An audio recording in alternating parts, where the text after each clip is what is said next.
Good afternoon. Good afternoon. Very nice to be back in Bangkok. Sawadee krab. Sawadee krab. It's an honor to have you with us. And of course, Wei moderating the session once again. It's great to have all of you on stage. So let's begin with our topic of this symposium this afternoon, which is the art of skeletonized watchmaking.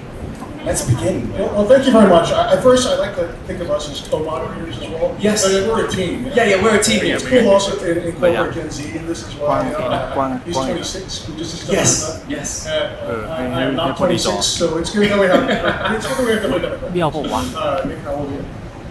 I just turned 55 yesterday. No way! Happy birthday! Thank you very much. Thank you. We're similar. So you're 1970. Absolutely. And I'm 1969. Okay, so maybe I can start before we get to skeletonization. First of all, why I love Franck Muller, right? Yeah. And it kind of takes me back to why I love mechanical watchmaking to begin with, right? So before the current era, the way in which we perceived of the value of a watch, a good watch, was a watch in terms of how precise it was, right? And in 1969, all of that changed. Right? Why? Because we had the introduction of quartz technology, which vibrates at 32,768 vibrations per second.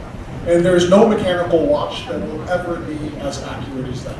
Right? Actually, a good analogy is painting and the camera. Right? So before the advent of the camera, the way in which you would judge a great painting was how well it would replicate reality. Then you had the invention of the camera, and then everyone could create reality. In the same way that with the quartz watch, everyone could be the most accurate in the world. So what was the first artistic movement after the invention of the camera? Videos. Anyone? First major artistic movement that happened after the invention of the camera was Impressionism. And what did Impressionism tell us? It said that it's not about accuracy or reality anymore, it's about emotion, right? So same thing with watches, when they came back following the 70s and certainly the 80s, which is when we have the introduction of Franck Muller, the actually world's first rock star independent watchmaker, it became about emotion. And before we get into skeletonization, I want to ask Nick about that a little bit as well, because in what ways do you think that Franck revolutionized the watch industry, brought so much emotion, energy, sexiness into watchmaking? Well, I love the way you talk about Franck Muller so beautifully, and effectively Franck Muller has put a lot of emotion in watchmaking. Not only complications, but coolness, colors as well, emotions, as you say, and fun complications, including the crazy hours, of course, as you know. You know, this is the other thing too. So this is point number 2 that I would like to make also, is that watches are unique in terms of their perenniality, right? So the first watch that I received was actually my grandfather's watch that was passed to my uncle when he was 16, and that was passed to me when I was 16 as well. A mechanical watch that transcended generations. Nick had just mentioned some of the iconic first watches that were created by Franck Muller. For example, the Master Banker, right? Which till to this day is still one of the most incredible watches around, or the Crazy Hours. And the inspiration for the Master Banker was, of course, this Iranian banker based in London, who asked Franck to have 3 visible time zones on the dial.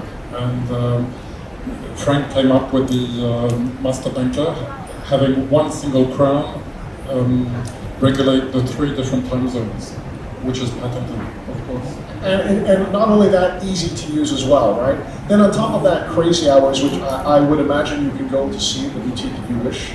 So we often talk about the most important watches that brought emotion into timekeeping. To me, this is one of the most important. And I just did the Revolution list of the most important watches of the new millennium, and I put that in there.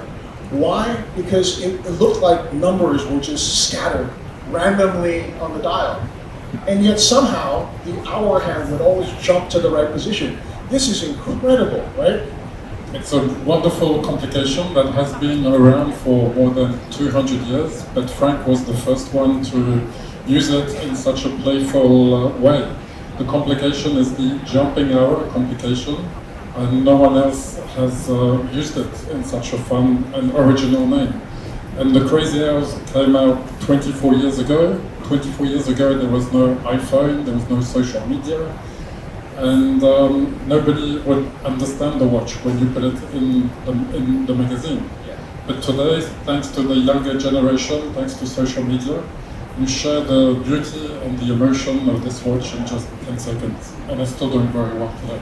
Totally agreed, Nick. And you know what's incredible is everyone thinks of 2000 as the first year of the new millennium. 2000 is the last year of the old millennium. The first year is 2001. And in 2001, Franck dropped what I consider to be, still to this day, one of the most powerfully expressive watches. The other cool thing about the Crazy Hours is this. When you look at your wrist, you're always thinking about before or after, right? Yeah. The Crazy Hours compels you to only stay in the hour that you're in, the moment that you're in. Absolutely. It teaches you how to look at life differently, and you really must concentrate on what the hands are telling you. And effectively, in some of our models, you still have 4 numbers in the correct position, the 1, the 4, the 7, and the 10. So that means for 4 hours, your brain can actually relax during the day. But we have other models where all the numbers are totally scattered in a different way. That's absolutely amazing.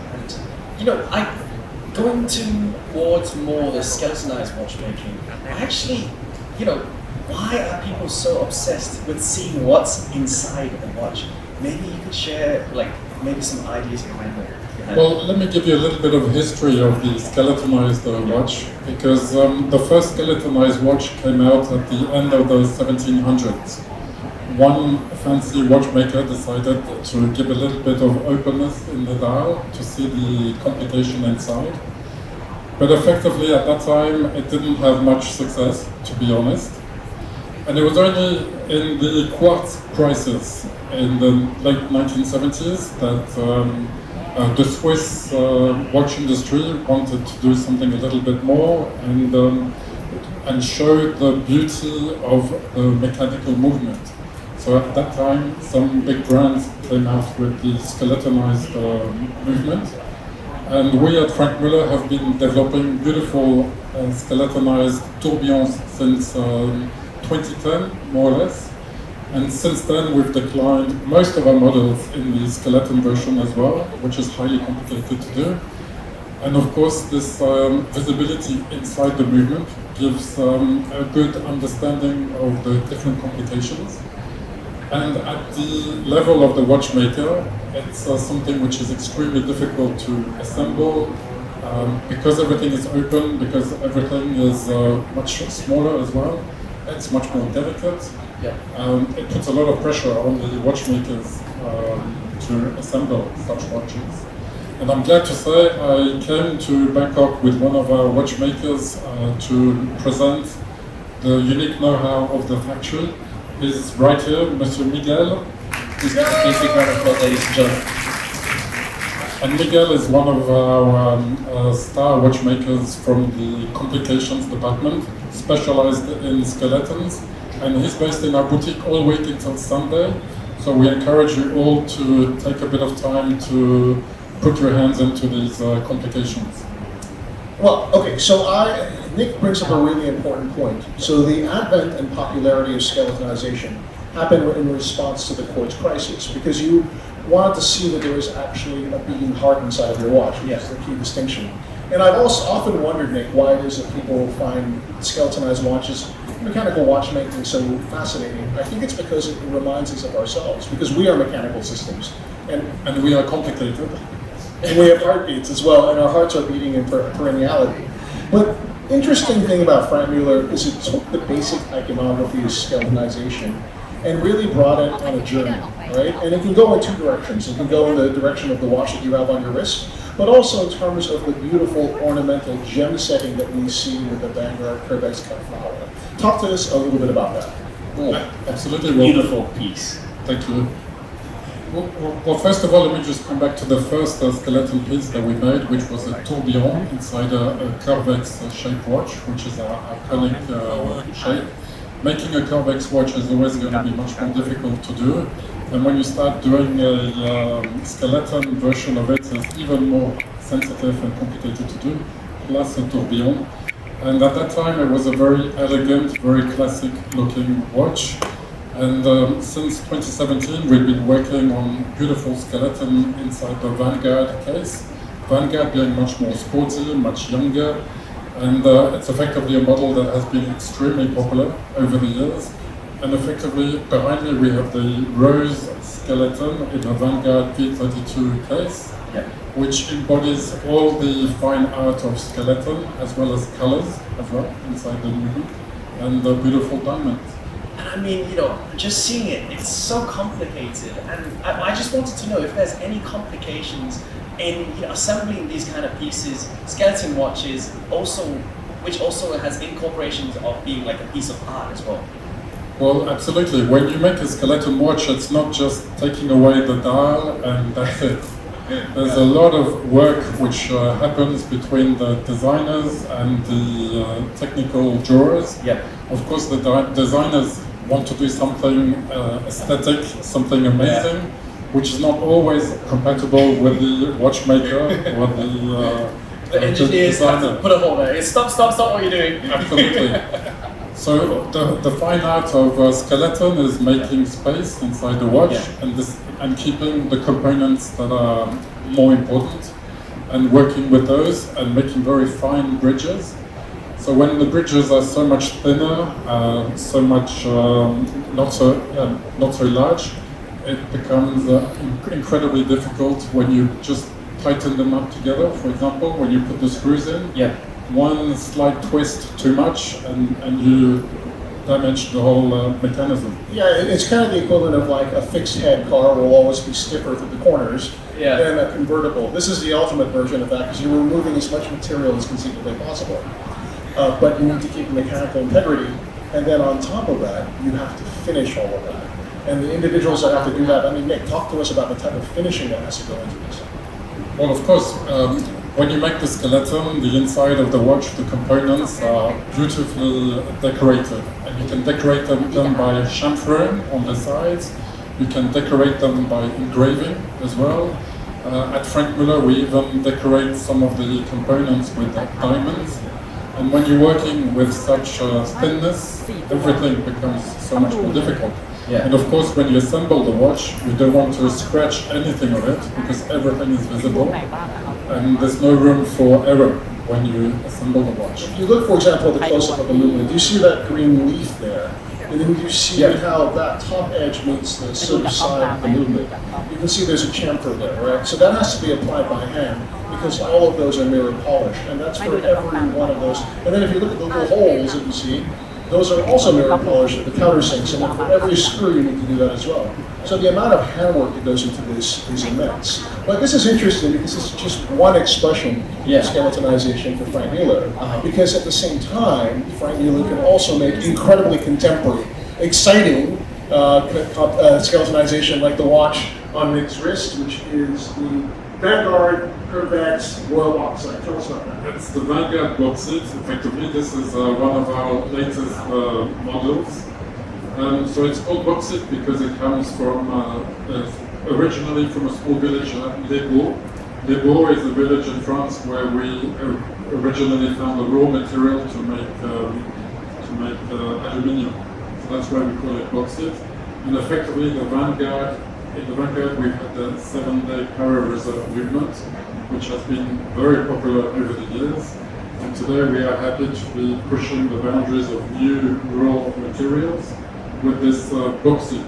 And the beauty of bauxite, as you know, Ray, you can make any color that you want. So I'm wearing my beautiful red skeletal version in a V41, matching my Botanica suit that I have. And we can have it in lots of different exciting colors, the green, the blue, the yellow, orange, so on and so forth.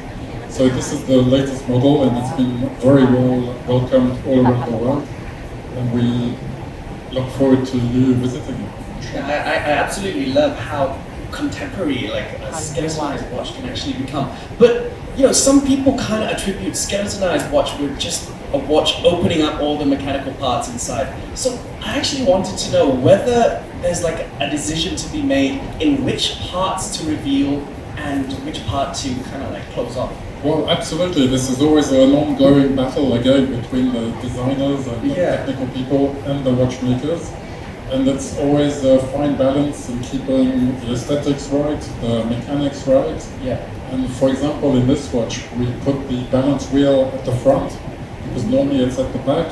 And for the Rose watch that we just saw a minute ago, the wheel there is at the back, but here it's at the front, principally for aesthetic reasons. But I think in terms of what do you open up and what do you not open up, I think what you see is an incredible exercise in trying to open up everything that's possible. So no, honestly, so if you look at the big circle at 12 o'clock, what do you think that is? It looks like a gear, like a cog. So that is the mainspring or the barrel of the watch, right? So it's the gas tank. Yeah. See the spring that's there is a spring that coils to turn the crown and then slowly releases energy through the gear train of the watch until it hits the heart, which is the thing that you see just under 9 o'clock, which oscillates back and forth. This is the balance wheel that he was talking about. Yeah. You know? So what's cool about this is that even though it has 7 days of power reserve, right, which means it will last for an entire week, you don't really need to check the state of wind of the watch because you can just look at it. And if the coils are compactly coiled towards the center, that means it's wound. And if they're loosening, that means you need to wind it, right? So you see everything, right, sir? Absolutely. So that's another reason why people appreciate and enjoy the skeleton watch is because they can get the understanding of the mechanics inside the watch just by looking at it. And it's a great way of learning about watches. And another example of one of our fantastic skeleton watch is the Thunderbolt. The Thunderbolt. Oh, I love this. This is fantastic. I get excited. The Thunderbolt being the world's fastest tourbillon, making one rotation every 5 seconds, which is unique in the watch industry. Yes. And because you need so much more energy, we have 4 barrels in that watch. And when you look at the skeletonized version, you have the 2 pairs of barrels at 12 o'clock. And you see all the mechanics beautiful inside that. This is honestly, if you guys haven't seen this watch, you have to check it out. It's one of the coolest things in contemporary watchmaking as well. It is the world's fastest rotating tourbillon, meaning it completes a full rotation every 5 seconds, right? It means it takes 12 full rotations every minute. Now, how does it achieve this? This is the ingenious part of it, because you're not looking at a tiny tourbillon. You're looking at a full-size tourbillon, right? And as Nick says, this watch is perfect for the skeletonized version because you see the entire logic of it. You see the 2 barrels, then you see the gear train that flows down. And what you see that's really interesting here is a complete reinterpretation of the traditional tourbillon. A tourbillon normally has a fixed 4th wheel, which is being driven, drives an escapement wheel around it. You guys all know, right? This watch is different. It has a fixed escapement wheel. The escape wheel is what's fixed. And what is being driven around it is the anchor. It's the escape lever itself. And that is incredible. To witness this, because it's not just fast for a gimmick, right? I'm sure that someone, if they wanted to, could make a faster rotating one. They just put a whole new gear train and an accelerator. This is watchmaking taken to the level of poetry. Without changing that anything really significantly, but figuring out how you put a fixed escape wheel and getting an escapement to rotate around that is genius. And I encourage anyone to please go look at that watch because it is mesmerizing. And the perfect showcase for skeletonization. Correct, sir? I agree. And the other version, of course, is the Giga tourbillon, the world's biggest tourbillon. Yeah, I mean, you know, after the conversation we've been having here, like, we can see that there's actually a lot of emotional connection towards skeletonized watches as well. So, like, that raises kind of a question, is which occasion do you wear a skeletonized watch? Is it for everyday use, or is it for, like, specific event? Actually, I want to ask Wei about this. You know, many years ago when a brand who we will not name launched their first tourbillon. Oh, important also to know, the very first wristwatch tourbillon was created by Franck Muller, of course, because before the tourbillon was always at the back of a watch, and Franck was the first to put it in the front of a wristwatch. And there's many other firsts made by Franck, the XX tourbillon, the XXX tourbillon, the world's fastest, the biggest, and of course, not to forget, the world's most complicated watch, still today. Eternitas Mega 4, it's insane. Okay, we'll get to that, but back to your question. So, let's talk about specifically the skeletonized tourbillon. Yeah. So just to back it up here, I'm just going to go back to 1801 for everyone, just so we understand what a tourbillon is, right? So back in the day, you would wear your watch in the old-timey days in your pocket watch, right? And it would be vertical, and gravity would have a negative effect on that. It would cause everything inside, the hairspring, the escape pin, the balance wheel, to have unnecessary friction. So this very smart guy, Abraham Louis Breguet, said, what if I put everything inside of a cage that rotates once on its own axis, initially in 4 minutes, but eventually in 1 minute it became. And he patented that and he called it the tourbillon or whirlwind, right? Now this is one of the most important and fundamental achievements in high watchmaking, but was never placed in the front of a watch, right? Why? Because it was for a pocket watch, right? Exactly. So even there were brands that would later, very famous brands that would put the tourbillon on the back of their watch. Bond knows which one I'm talking about. And then you ask them why. Oh, the UV light would erode the oils or something like that. I mean, to me, that was just silly. Because the whole idea of a wristwatch is you're not supposed to be following a pocket watch. You're supposed to be creating something that is really emotionally engaging for you. Because the whole rationale for a wristwatch is emotion. We talked about mechanical watchmaking. Why do we love it? Because we're looking at a mechanical system that reminds us of ourselves, that reminds us of the human body. And what is it about the human body that's similar? It's the beating heart. So if you have a beating heart that's making one full rotation inside of a cage every 1 minute, wouldn't you want to put that on the front of the watch? Absolutely. And that's why we make all these beautiful and unique complications. We are not really the masters of complications, but masters of tourbillons. And I think today we can say we are the masters of skeleton. So coming back to your question, I think everyone has an occasion to wear a skeleton watches with a Franck Muller, because we can have the elegant and sporty version of the boxer that I'm wearing. You can have the skeleton version that was just behind me, the new flower, the flower cut skeleton, which holds beautiful cut stones in the shape of a corvettes. So that's a patented cut that we have for the stone, and it's also part of the movement. So the ladies have a good occasion to wear skeleton watches. And of course, now we have the Grand Central Tourbillon, which is another wonderful combination. Yes. And again, here it was not just simply removing the dial to show what's behind it, but we had to redesign everything. Everything was reconceived, and Can we go back beautiful to that finish. If you don't mind, sorry. Yes, if we could just go back to that slide. So back to your question as to why is it and what occasion will you wear a skeleton watch? All the time, every day. Why? Because it is showcasing the mechanical system that we love so much, right? I had a friend who recently went to go buy a new car, and she came back and she was depressed. I said, why? She said, I want to open the engine and take a look at it because I love engines, and I opened it, but there was nothing there. Because it was an EV, right? It was an iPad on wheels. Then she went to the next showroom and it was the same, right? So for those of you guys that have, for example, Ferraris, what does Ferrari do with the engine, right?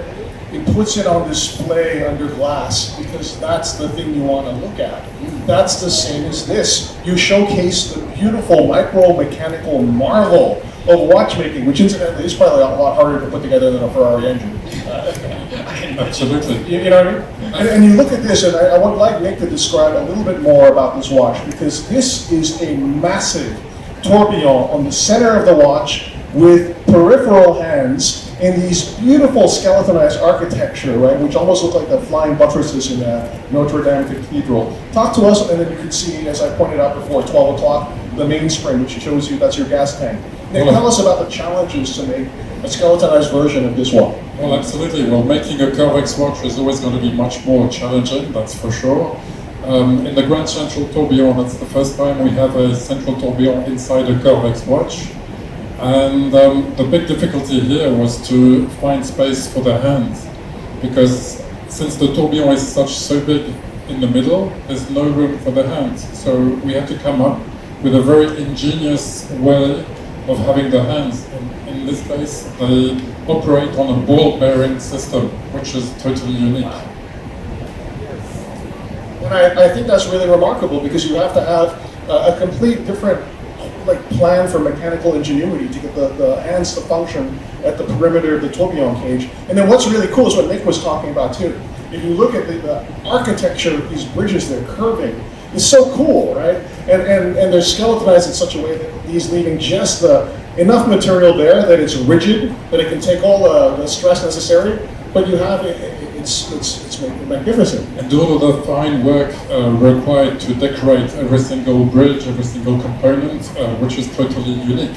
And everything is made in-house as well, in Gento, in Geneva. And also, you know, coming back to the reasons of wearing a tourbillon, at Franck Muller, I think no other brand has such a collection of skeleton watches.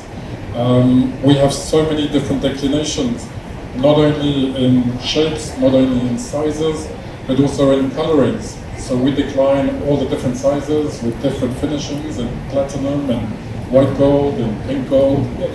Even the watch we were talking about earlier, the Crazy Hours, that comes in a tourbillon version as well. Wow. Correct. Wow. And what about you, Wei? I also want to hear an answer from you. Like, what do you think? Like, what kind of occasion or like, how would you wear a skeletonized watch for you? Well, you know, the good thing is, and I can speak for several of the individuals in this room, we live in Singapore, which is a country that's very safe, you know? Yes. And actually, Bangkok is very safe as well. So we can wear what we want. We have the liberty of wearing what we want. I would say that we like to rock up with our horological finery pretty much on a daily basis. People joke, but the Singaporean uniform apparently is a t-shirt, a pair of shorts, slippers, Yes. and then a tourbillon. Ideally a skeleton. proper watch. What a combo. But it's true. You guys are laughing, but it's kind of true. And I think it's because we have such an intense love for horology. But you know what's amazing to be here also, and big kudos to Simon Paragon and to all the partners for this fair. I mean, the level of collectors here are awesome. You know, I just met one gentleman, and I won't mention where he is in the room, but you know, just kind of randomly having a chat with him, and he's wearing a Grubel Force, a GMT, one of the most magnificent timepieces ever created, made in such small quantities. To see one of these is like seeing a unicorn magically appear. You know, like, Absolutely, and it's always nice to be back in Bangkok to meet familiar faces and such team collectors. Yeah, and actually you mentioned about in-house, so I wanted to go back a little bit, and in here it says there's like in-house 7-day power reserve movement. Could you explain to us what that is? Well, absolutely. That's a movement entirely developed and designed and manufactured in-house. And it has a 7-day power reserve, and it's been extremely popular over the years. So we're very happy with it. Absolutely amazing. So I think did you have anything else? yeah, I think that, you know, because you had some, and I feel bad for the guys that are doing the slides. So I went to, no, but my last symposium, I completely went off piece, and these guys were like, I'm going to kill this guy. No, but you know what was really nice is that they were showing before an image of the round, right? With a skeletonized movement, but with a jet set bezel as well. And I think the important thing to understand also is because skeletonization, if we're talking about mechanical watches, and their raison d'etre is to give you emotion, and skeletonized versions being the most expressive emotionally, then the combination of skeletonization with beautiful gem setting as you do is really something marvelous to look at as well. Well, absolutely. Franck Muller being created by one genius watchmaker being Franck and one master of diamond setting being Grokl. We've always been very, very strong with the diamond settings, and I think we are one of the unique watchmakers that sets diamonds on components as well. And coming back to the genius of Franck Muller, I would just like to share again the story of Franck Muller when he was 15 years old, when he was at watchmaking school. So 10 years younger than me. When he was at watchmaking, after 1 year, he won the prize for being the best student in his class. And any young 15-year-old who receives a Rolex will either keep it preciously for the rest of his life, or he will quickly sell it to buy a motorbike or a guitar or go traveling. But the genius Franck, what he did, he disassembled this Rolex.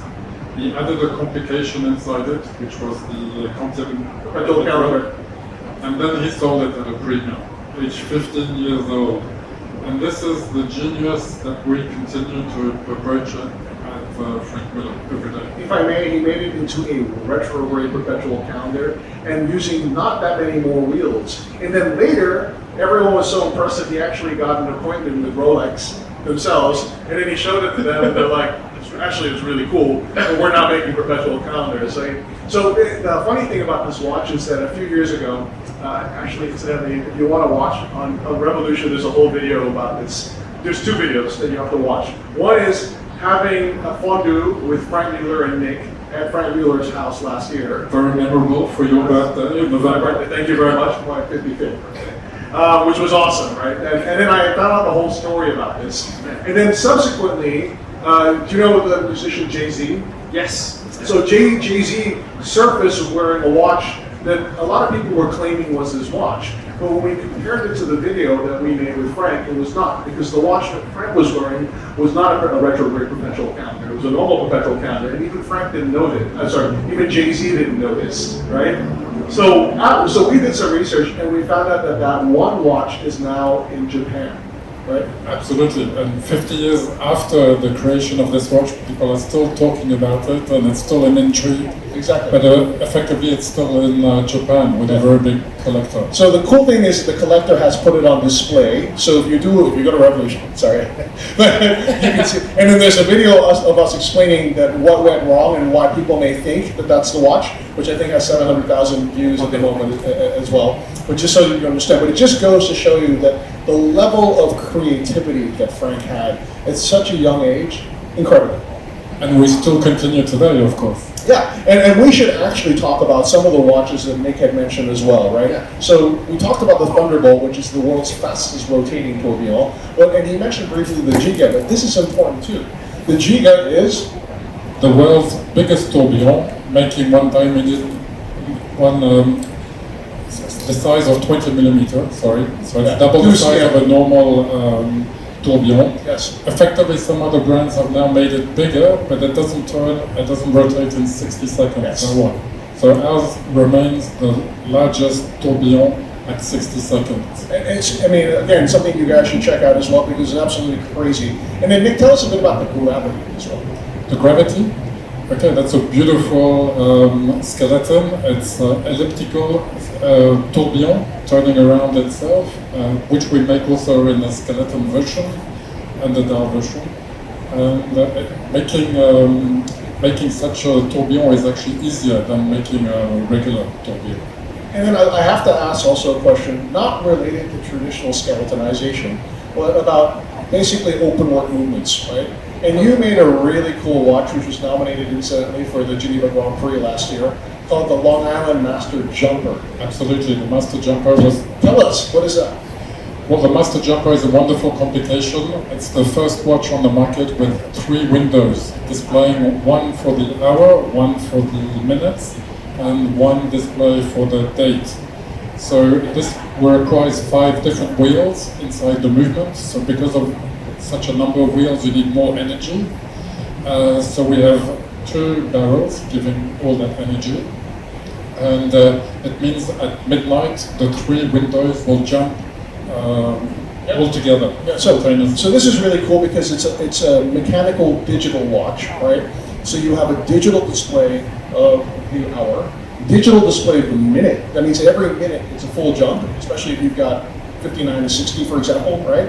And then they full jump as well. So exactly as Nick was saying as well, every day at midnight you've got jump of all 3 things, which incidentally consumes an immense amount of power, but has been optimized through the magic of Franck Muller as well. And if you haven't seen that yet, you should see that too. And it just goes to show you the continuous creativity that we see in Franck Muller. And making such a complication, and Miguel here will agree with me, it's hugely complicated to assemble. And when you look at the watch, it looks very simple, very easy, and most people don't understand it. But in fact, as a watchmaker, it's very, very challenging to assemble. But I know what you're going to ask. What about Gen Z?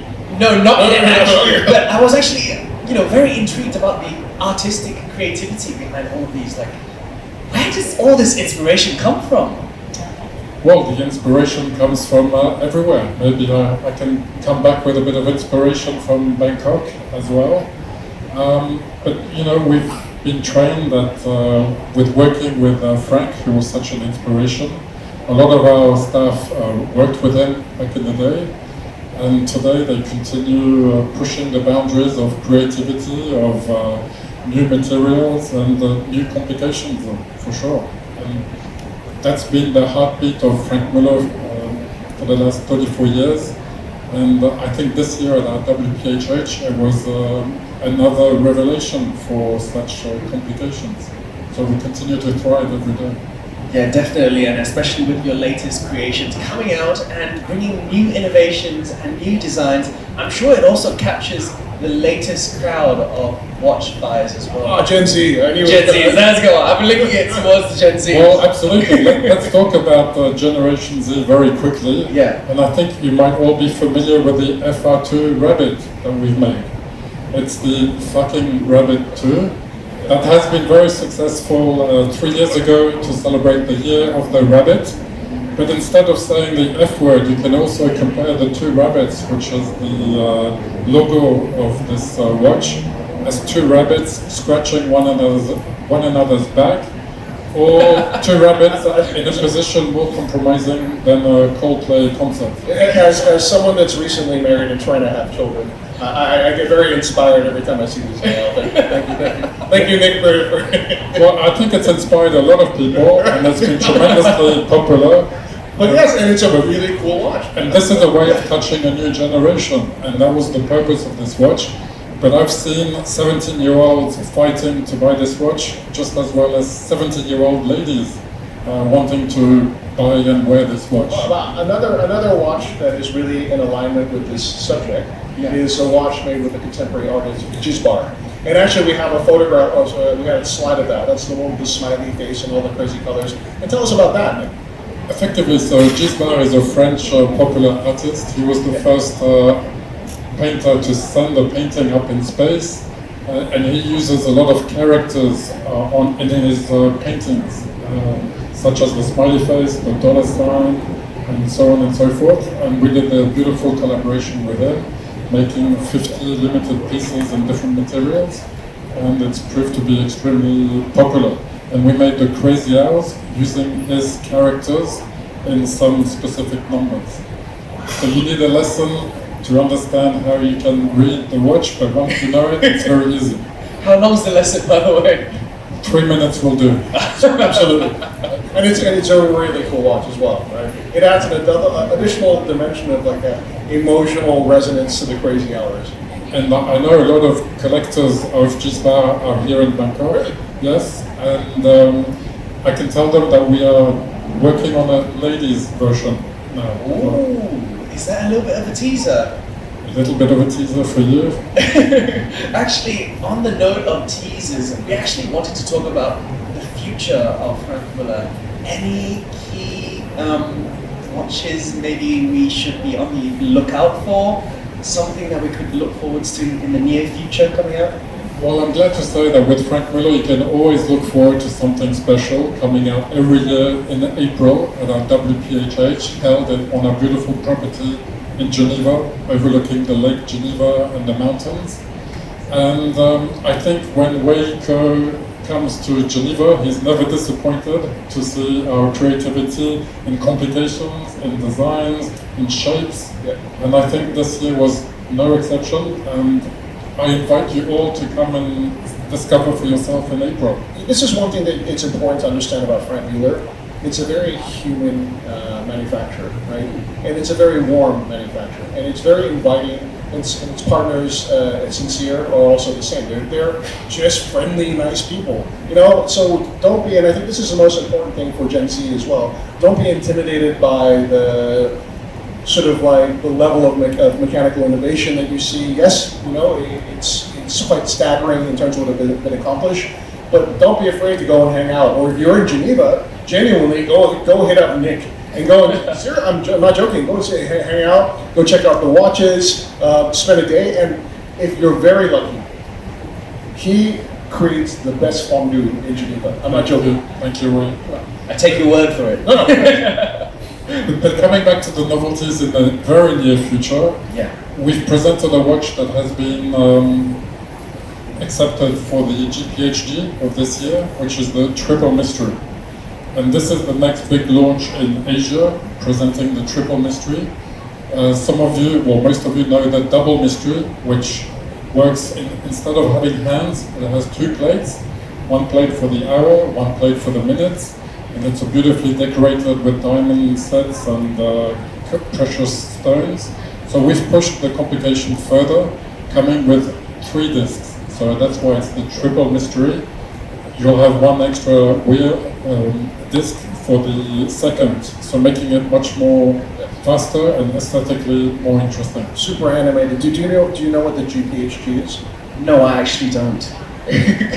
Well, GPHD is simply the Geneva Grand Prix de l'horlogerie, Grand Prix de l'horlogerie. It's like a big award ceremony for It's watchmaking. like the Oscars of watchmaking held in Geneva every year, and a lot of you come to Geneva for such an event.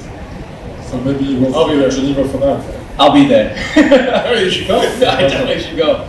Yeah, but wow. I mean, I gotta say, like, you know, just through this conversation, we've seen that, you know, there's much more than just the beautiful and intricate designs of skeletonized watch. But there's actually a lot of emotion, a lot of thought, a lot of inspiration put into all of these watches from Franck Muller. So before we head off, any last messages you would like to leave to all your Thai collectors and anyone attending here at the Bangkok Watch Week 2025? Well, maybe we can take any questions from anyone in just a minute, but before saying that, I would just like to say what a tremendous event it is, and it's an honor to be here.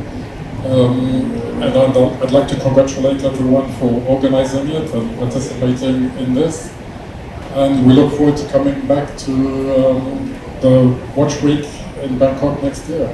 I have to say the same thing. Absolutely spectacular setup here. If there's any one thing, a big shout out to Sign Paragon, which has been stellar. For those of you who are learning more about watchmaking or making that transition from bigger brands, which there's nothing wrong with that, I love big brands as well, to independent watchmaking, please go and check out SHH, which is SHH? Yes. It's our partners, Sincere Horlogerie, of course. Exactly. So it is a shrine or temple to independent watchmaking, and there you will discover unique and individual creators that have the capacity to fully manifest their unique voices. So we've got the guys behind SHH over here, and also they're presenting a symposium tomorrow as well for those interested. Indeed. So there will be a symposium tomorrow with Omban, who's the CEO of SHH or Sincere Watch, Xavier de Roquemore, which is the guy that heads Quebec. Also Mr. Pascal Rafi, who is the owner and CEO of Bonnet. And then the other thing I would like to shout out also, because I just got married end of last year in December, and my wife is here with me in Bangkok. I think she's not here, but she's getting a massage right now. but I just want to say that a big thank you for all of our wives and girlfriends and partners or whoever, because you know, it makes everything worth it. And on that subject, big shout out to Nick's girlfriend and Stephanie there as well. If you have any questions about Nick, please go and approach her afterwards. She can tell you anything you'd like to know. Thank you. And also, please do take the time to go into our boutique here in Siam Paragon, where Miguel will be showing you the beauty and the technicality that goes into making skeleton watches. Okay, ladies and gentlemen, please give a big round of applause to Wei and Nicholas. Thank you so much. That was very insightful, and we've given a big look into skeletonized watchmaking. Actually, did you want to ask any questions before we leave? Have any questions? Anybody have any questions before we take a group photo? Real quick, anyone? Just real quick questions. I think somebody is about to ask a few questions. Just please raise your hands up, and then I'll bring the microphone. If not, back you can ask us individually. Yes. Wait, someone's pointing over there. Hello. No? Yes. Would you like to ask a question? Yes. Speak now. Yes. Speak now. No. Okay, come and approach us individually. You can ask me questions about Revolution, Nate questions about Franck Muller, and Stephanie questions about Nick. Okay, thank you. All right. Once again, a big round of applause for Nicholas and Wei. Oh my god, that was a wonderful conversation, and we've shown how skeletonized watchmaking is not only art and engineering, but also a window into the soul of horology. Alright, ladies and gentlemen, and next up, I would like to invite up on stage to take a photo with Nicholas and Mr. Wei. ขอเรียนเชิญครับคุณธนพรตันปิยานนท์นะครับผมเรียนเชิญด้านบนเวที Please come up on stage to take a photo with Nicholas and Wei. And also, I would like to invite up on stage Kun Pimilai Punjong, Editor-in-Chief of Revolution Thailand, up on stage for a group photo. Alright, and now we have all our media and cameramen in the middle of the stage, so please give us a big smile.